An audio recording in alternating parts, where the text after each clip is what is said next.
Hey guys, this is Jerry from Beyond the Rut. Don't worry, I didn't go Ranger Rick on you or hippie or anything. I'm actually out at Choke Canyon State Park where I'm going to camp overnight, and I've been trying out some skills that I'm going to need because something I have on my bucket list is to hike the Appalachian Trail. Now my family and I, we go back and forth on what that entails. On my actual bucket list, it means I thru hike the whole thing, and their hope is I don't hike it at all. In any case, we're finding our middle ground, and there's a lot of skills I need and a lot of experience that I don't have yet. And plus, I live in Texas. Appalachian Trail, last I checked, is still on the East Coast, and there's no talk of moving it. Something about it's a permanent fixture, terrain, I don't know. In any case, I'm out here at a small park in Texas. Not a lot of trails, maybe 5 miles altogether if I hike all of it. And I can cover that in about an hour and a half. So anyway, I'm doing that right now. Going light today, and then going to sleep in my hammock. I'll show that to you guys later. And then I'm going to hike the whole thing again tomorrow. Same route because there's only 5 miles of trail. So I'm going to hike it all again tomorrow, but with my pack on. So get that feel and that experience. And in any case, that's it. That's what I'm doing. So I'm not diving right in and falling out. I'm building myself up. And I know what my limits are. I'm pushing past them. Now, I'm not a total softie. I mean, you probably saw me freak out back there because something touched my shoe. Turns out it was plant life. That's okay. I live in the city. So what? But I also was in the Army, and now they didn't teach every single soldier how to live off the land. A lot of people think that's what they do, but yeah, I slept outdoors. I've been outdoors, and you build up some mental toughness. I'm going to rely on that. Plus what I've been learning over the past few months, few years. Just going to be applying it all out now. Now there is wildlife out here. I know there's a bobcat in the park somewhere. Lots of grasshoppers. So once I get used to that, I'll be a-okay. Now some of you who go outdoors all the time, you're probably laughing at me right now, but hey, I don't hear grasshoppers hopping around me all the time. But I am trying to stay vigilant because the park does have a bobcat or two roaming around. I'm not close to water, but this park is also known for having alligators. So as I get closer to the water, that's something I'm going to be keeping an eye out for. And I am looking down a lot because this is Texas. What do we have? Snakes. Well, who doesn't have snakes, right? So I'm keeping an eye out for that. All right, well, I'll be right back when I'm on another part of the trail. You know, the only downside is just how dang crowded this place is on a Friday afternoon. I mean, look at all the people. This is just ridiculous. Just so many people. I hate it. I don't know if I'll come back. No, I'm just kidding. This is really cool. I've got like this whole tent area to myself. Hopefully I don't go Lord of the Flies or Robinson Crusoe on anybody. Well, there's nobody here for it, so... Wait, I've got a neighbor. No way. Cool, they're probably fishing. Anyway, I'll let them do what they're thinking. I'm going to take care of something else. Talk to you later. Okay.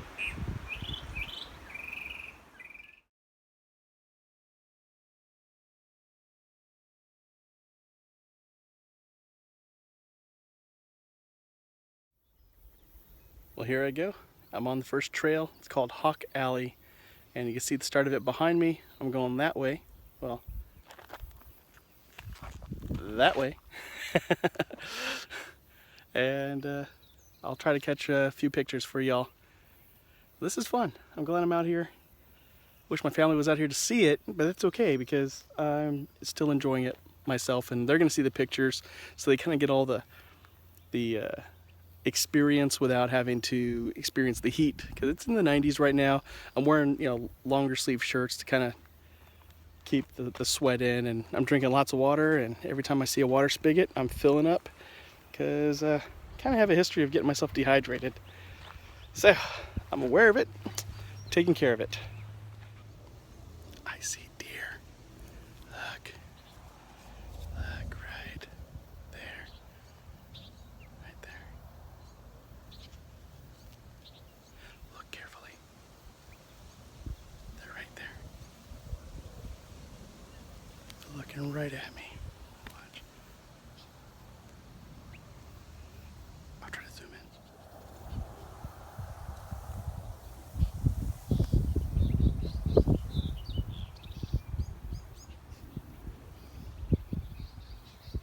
They're checking me out. It's so cool. Oh, they're bored with me already. Less than a minute. They got bored. So cool. I spooked Bambi maybe 15 minutes ago. Didn't even see them. They heard me. They took off running. Scared me at that point. I was like, whoa, because I just saw an animal moving. Fortunately, they were moving away from me, and they were deer. So, very exciting to see. I feel bad I scared them away, but then, you know, they're animals. They were doing what was instinctively right for them. So, anyway, it's really nice out here. I'm on Owl Hollow, part of the bird trail here. So, a little bit more trail than I thought. If you add it all up, it's about 5 miles. And the bugs aren't too bad. Except that fly that seems to have been following me for a while. So, having a good time.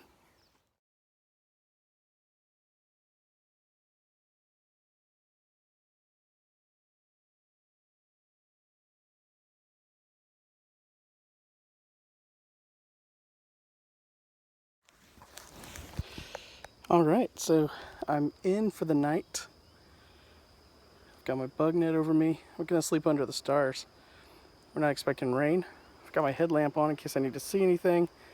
I'm not gonna toss and turn a whole lot. And then I got this towel here to keep me cool.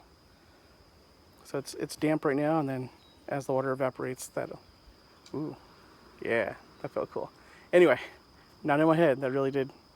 like a swamp cooler, but low tech. So I need Mother Nature to supply the air, and this towel provides the evaporation. So I've got a swamp cooler. Anyway, I'm just gonna listen to the sounds of nature, read a book, and when it gets dark, I'm just gonna go to sleep. Watch the sunrise, have breakfast. Then I'm gonna ruck a 5-mile route on a trail. Well, it's a bunch of trails, and when it's all together, it's about 5 miles.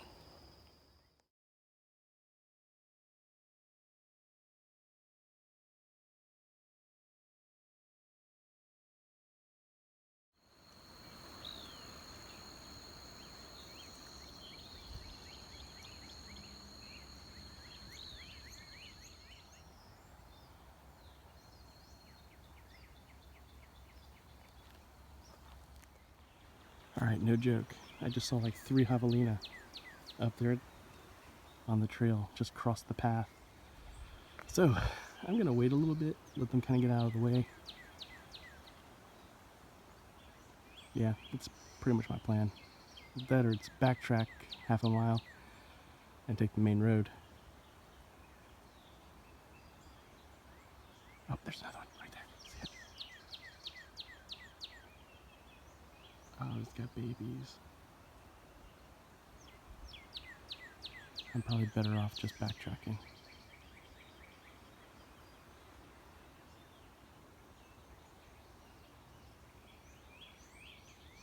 Yep.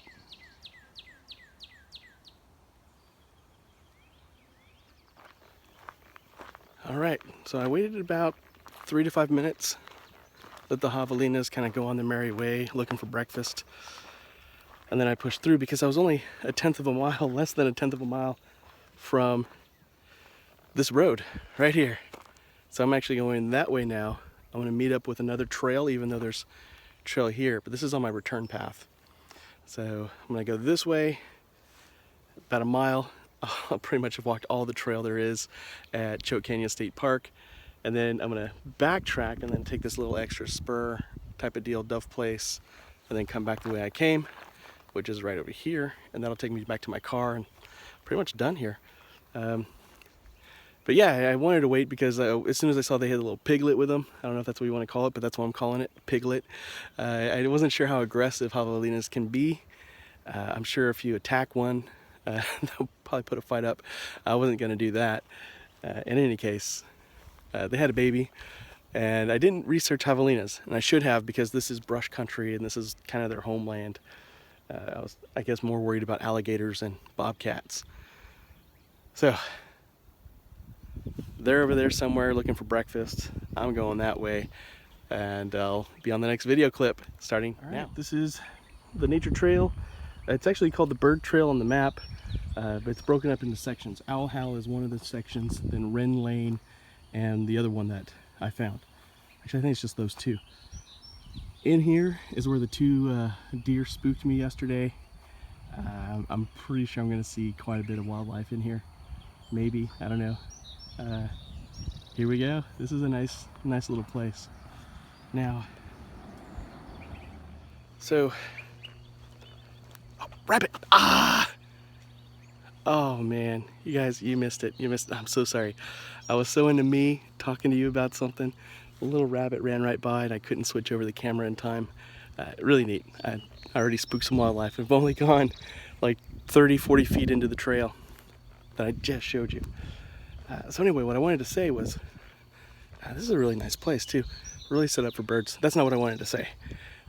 What I wanted to tell you was, before I came out here for this weekend, I heard a lot of people tell me why they can't camp. It reminded me of Eric Giuliani, the interview we did on Beyond the Rut, where he had shared his dream to backpack. I'm gonna shut up and show you this rabbit.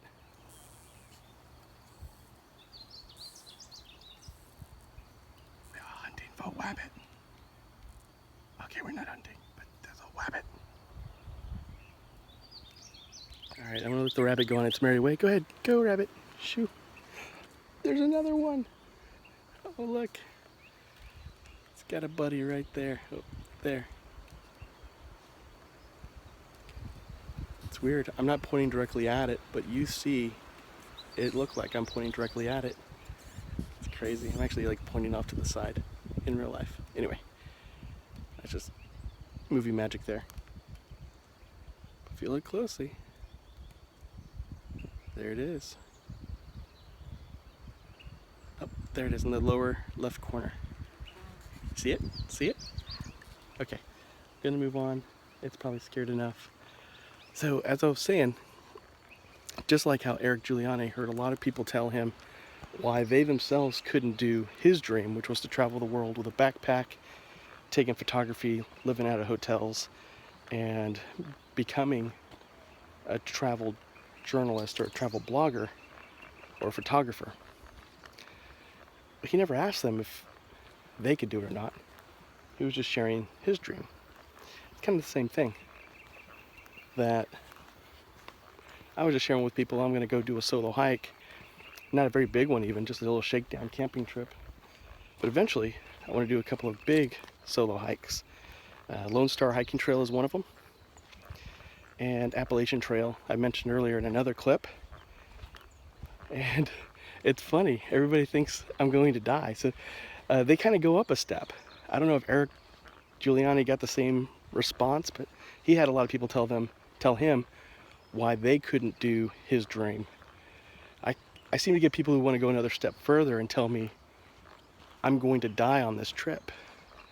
Well, I'm almost done, and unless I just now jinxed myself, I'm pretty much alive. My head's on a swivel ever since those javelinas, but I'm pretty much alive.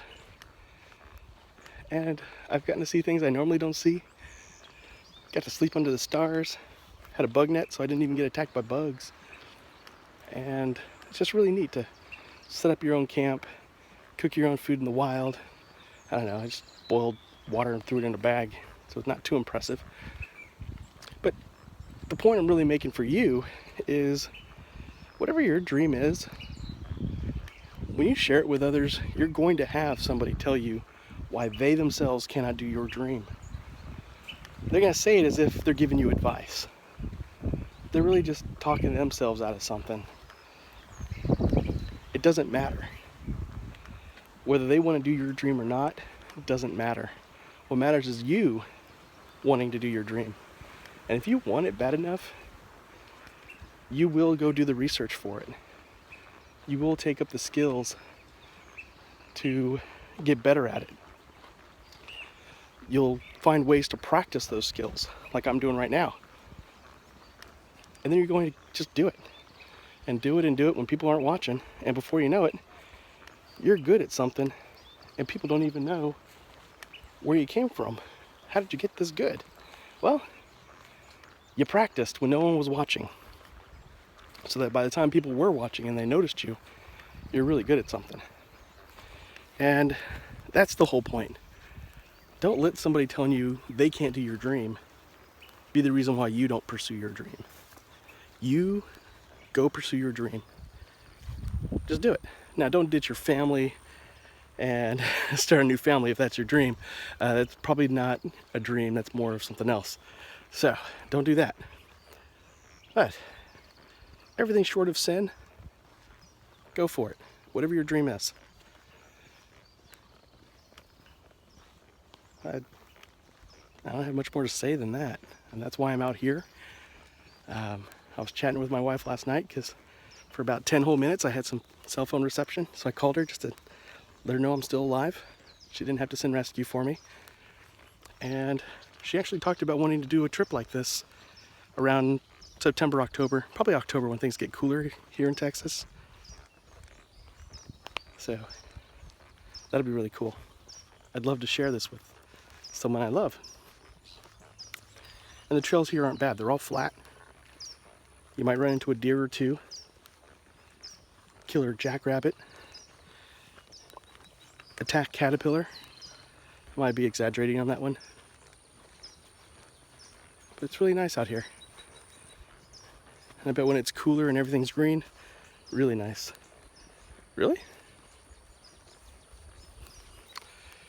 I thought this bench was really far away yesterday. I got here pretty quickly. I must have been sucking yesterday. And I wasn't even carrying this pack. Ta-da! Now, it looks packed. All together, what I'm carrying is about 18 pounds. And about 5 of it is the pack itself. So if I want to go ultra light, if I had a pack that weighed maybe a pound or less, I'd be carrying about 13, 14 pounds right now, which would feel like nothing. Kind of using this pack out of nostalgia though. I bought it when I was in the Army. Oh shoot, deer. I want to show you the deer. Right there.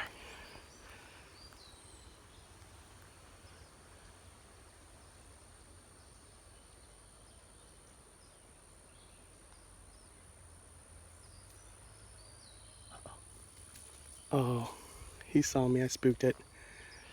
Okay, that's for the better because out here once or twice a year the state park issues out hunting license to a select few people and they let them go shoot Bambi. So I'm not big on hunting. I love to eat meat, not a hunter. So anyway, hopefully you got to see it. Hopefully I held that up at the right angle for you to be able to see it. You can't really see what I'm looking at, but there's this little miniature gully here, right there, and it just took off up that trail, that way, maybe that way. Anyway, it saw me. I froze for a little bit just so it could stay looking at us, and then it took off once I guess my face twitched or something. All I did was look at it and it ran away. Hey, here's more of that little gully there. So there's a creek that comes through here. Oh, I see, it's a storm drain. Okay, not so impressive. All right, so to summarize, before I get distracted by that deer, squirrel. Just kidding, no squirrel. Whatever your dream is, the moment you share it with people, they're going to tell you why they themselves can't do it. That's not a reflection on you, it's a reflection on them. They're talking themselves out of something before they even give it a shot, before they even think about it. And the crazy thing is, why couldn't they just say, that's really awesome. What can I do to support you? I wish you the best in it. How can we cheer you on? Why couldn't they just say that? Now they got to tell you why they can't do it.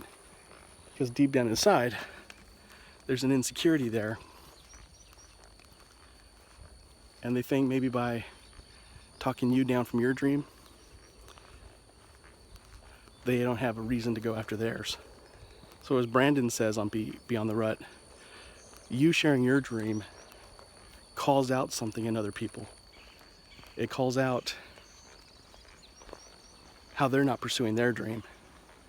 And it's far easier for them to knock yours under the guise of why they themselves can't do it. But what they're saying is why you shouldn't do it. But what they're really saying is why they themselves aren't doing something, anything, and they're just mad that you're pursuing your thing. Just keep pursuing your thing. Now, this is an 8-minute talk on just pursuing your thing, ignoring the naysayers who tell you why they can't pursue your dream, because they're trying to tell you why you can't pursue your dream, which is really why they can't pursue their own dreams. Just do it. It's your life. Don't wait until you're in your 40s realizing, gosh, if I'm lucky and live till my 80s, I'm halfway done and I've put a lot aside. Don't do that. If you're in your 20s, you're in that generation right now that already gets it.